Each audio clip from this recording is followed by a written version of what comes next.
What's up? Thank you so much for stopping by. This is Joshy J. This is going to be quite a lengthy one. It's going to be quite a meaty one. So buckle up and get ready for the ride. This is a stylized piece that I did.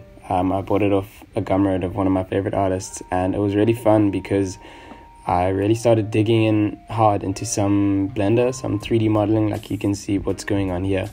And it really helps a lot because it saves a lot of time of you figuring out the perspective of everything before going in and painting. Because while you're painting, while you're doing ideation, you don't really want to be thinking too much about the perspective of it, right? Or you almost just want it to fall into place straight away. So in that sense, Blender was helping loads. Also, I just added very, very basic lighting, like you can see what's going on here. And I added this grid to help the perspective as well. So I added all these lines and then I merged them into one layer.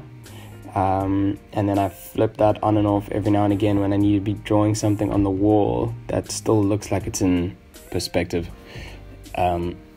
So yeah, I mean, this stage right now that I'm doing is you're not thinking about lighting, you're just ideating, you're just throwing in concepts. All you're doing is just blocking out very flat shapes. So that's exactly what I'm doing. I'm just putting in shapes, I'm putting in ideas, I'm seeing what is working, what is not working, and yeah, I'm bashing hard. That is what I'm doing. And I think a lot of the art purists will probably be very much against this process of bashing photos together. I don't see the point of that because we live in a digital age and all these tools are available to us, so we might as well use them.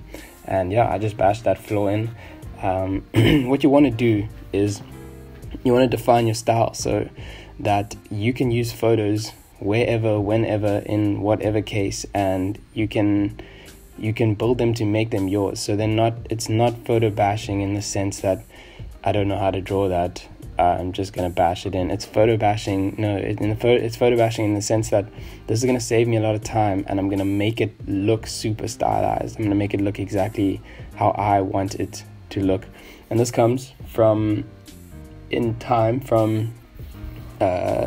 developing a style of yours, whatever it may be, whatever the thing that you do, just do that thing. If you like the details, if you like using airbrush for shading, then you should 100% do that. You should never not do that. You should always do the thing that comes most natural to you. That's what we're doing as kids.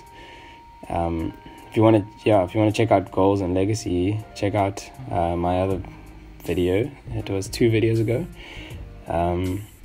But yeah, I mean, I'm just blocking out shapes here. I'm just putting in shapes. I'm just defining what things might be, what is working, what's not working. And at this stage, you don't want to get too attached to anything. You don't want to get too attached to any one thing, because a lot of it is probably just going to be iced anyway. So you don't want to get too attached. You don't want to, at this stage, if you are thinking about lighting, just zoom way out. You want to zoom way back, because this is the first part of this process. You're just throwing in shapes. You're not working out lighting at all. You're just seeing how the piece fits compositionally.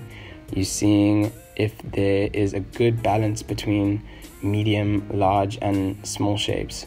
You're seeing if all of these things are working. You're not working out the fine, finicky details of everything. So this door, I literally just took a door, a shutter door, a sci-fi shutter door, and I bashed it in there and adjusted the perspective. If you hold in Command and you use the transform tool and you move them around, you can just move that point, so it puts it in perspective.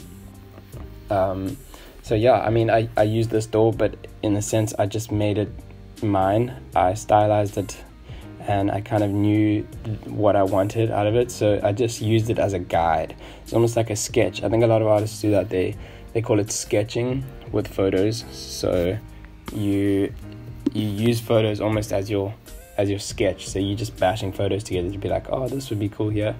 And your sketch isn't your final product. Your sketch is just the ideation. That's one thing. So yeah, that's what's going on now.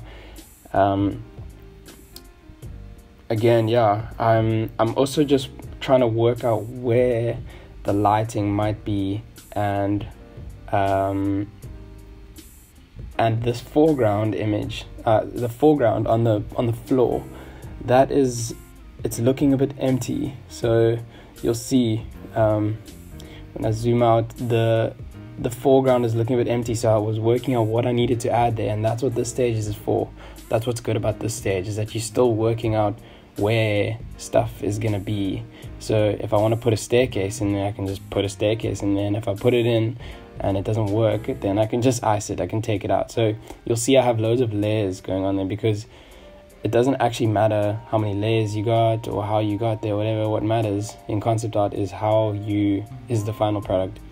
All they're seeing is the flat image, and your art director is gonna circle out stuff that he likes and that he doesn't like, and what matters is the final image. It doesn't matter how many layers you had or anything. And yeah, so this is very process orientated. That's why I wanted to actually start speaking about process and how important process is for this stage. So your process, this stage of the painting, is mainly your process. I want to talk about loving the process of anything, no matter what it may be. For me, it's art, so mine is going to be specifically in an art context. But the love of the process in your context is going to be whatever your genuine curiosity is. Whatever your genuine curiosity is, probably going to be the thing that you're going to follow. And the process that you're going to love the most is going to be linked to your genuine curiosity. A lot of us are A to Z thinkers. I think John Halliday said this. We are A to Z thinkers. We are fretting about A, living in the future for Z, but forgetting completely about B to Y. And we're almost paralyzed by our ideas. We're paralyzed by the path ahead. But to be able to solve this, we need to look at the present. We need to look at the process and break it down into small parts. Whether the project turns out successful or not is completely irrelevant. It's about breaking down these parts. That's what it's about. And a lot of ideas and inspiration are very momentary things. They're very momentary because they are almost like a drug in that sense. Is that, I mean, inspiration is very good, but the thing that it can do is get you hyped up for the immediate moment, but it takes away the consistency of doing something. So it's worth watching out for. And in order to love the process, the thing that you need to do is just simply do exactly what it is you need to do right now. The first step, the next step of whatever it is. So the process is the breaking down of the obstacles, and it is the next immediate step. A disordered and a distracted mind are death in this type of situation. Unordered minds are always fooled by an illusion of what the future may be. If your mind is unordered, it's always thinking of Z. It doesn't live in the B to Y, which is exactly where the process lies. And living in the process is essentially living in the present, which is exactly where we want to be. We want to be living right here, right now. And the only way to make true progress and to love the process is to be 100% in the present moment, completely dedicated to exactly whatever it is we are doing, to exactly whatever it is we are trying to accomplish. Because the only way we can break down these obstacles is if we are exactly in the exact moment right here, right now, 100%. And this is small, deliberate actions. This is what these things are. So the process is actually the solution. The process is the way to get out of any obstacle, no matter how big it might be, because you're going to be exactly in the present moment. That is exactly where you're going to be. And if you're in the present moment, the bigger obstacles don't seem so big, because you're not looking at you're not looking at the end goal. All you're focusing on is the exact immediate next step to follow. And we don't want to rush the present moment. We want to do it properly, because that is where true motion forward will come from. If we are doing something properly, we're giving it our everything in the exact moment, right here, right now, with the exact in this exact process. That is where true motion will come from. So we want to pay attention to how we're feeling exactly in the present moment as well, because taking breaks when we are paying attention to exactly what's going on in the present moment, we're also paying attention to how our mind is moving in the present moment.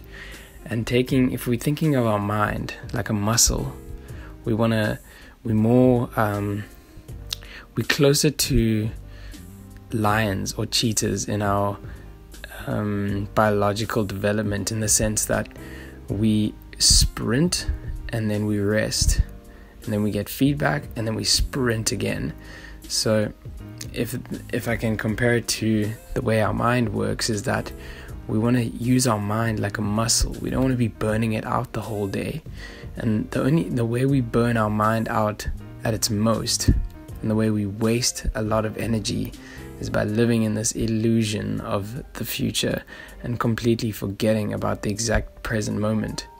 And if we are living in the process of the present moment, then essentially we're not going to waste energy on what the outcome may or may not be. We're just living for exactly right now, and exactly the task at hand right now. And this is the best way to break down these big obstacles into small bite-sized pieces, so they can be taken over. And that is exactly what we want to do. And if our mind does need a break, we need to give it a true break. Okay, so I'm going to jump into real time here. We can see this is the whole piece. This is the finished piece. I'm just going to jump into real time and talk about what's working, what's not working, what I can improve on, and what are some of the things that would probably be expected from a modeler if they wanted to build the scene out. So this is pretty good. It ended up pretty good, I would say. I would give this a solid, about a 7. What I would probably do in the next piece, let's just get a color here that you guys can see, is I would probably redo this kind of area. It's a bit iffy. Like if you look, you don't really know what's going on there. And that's the thing about the background elements, is that there's gonna be less contrast, but you still want to know what's kind of going on in there. So I'd probably redo this area. I would add in more beams or pillars, just a bit more going on. One thing that is working I really like is this staircase going down here. That did work out really cool. I only decided to add that in at the end, but it turned out really well. I think that works really well. It felt a bit empty in this kind of floor area here. And what you would have seen in the time-lapse video is that I've photo bashed a lot of stuff, and I used a lot of Blender as well. And I would highly suggest that you do this, because it saves a lot of time on working out perspective. Like a majority of this staircase here, I just built the staircase, applied a very basic texture on these rails here and on the stairs, and then exported it, took a screenshot and just bashed it in. So that was really handy, really helpful, and it saved me a lot of time as well. One thing that is really cool that's working pretty well is this light section here, with these almost moth type looking things fluttering around here, and also these small guardrays going down. And essentially, if we're looking at the composition, what's going on here is that is the immediate read on it, and we want this kind of area to be the focal area, which is why these beams are hitting down here. And then we've got like a secondary focus with this big splash on this fan here. So that was working pretty well. One thing I would do is I would probably do a few iterations of of this guy over here, yeah, I would probably do a few iterations just for variation. So if a modeler did want to build this kind of a thing, then they would have lots of options to see what it is. Like, it is kind of clear in this piece, but this is more for mood and lighting. That's what it was.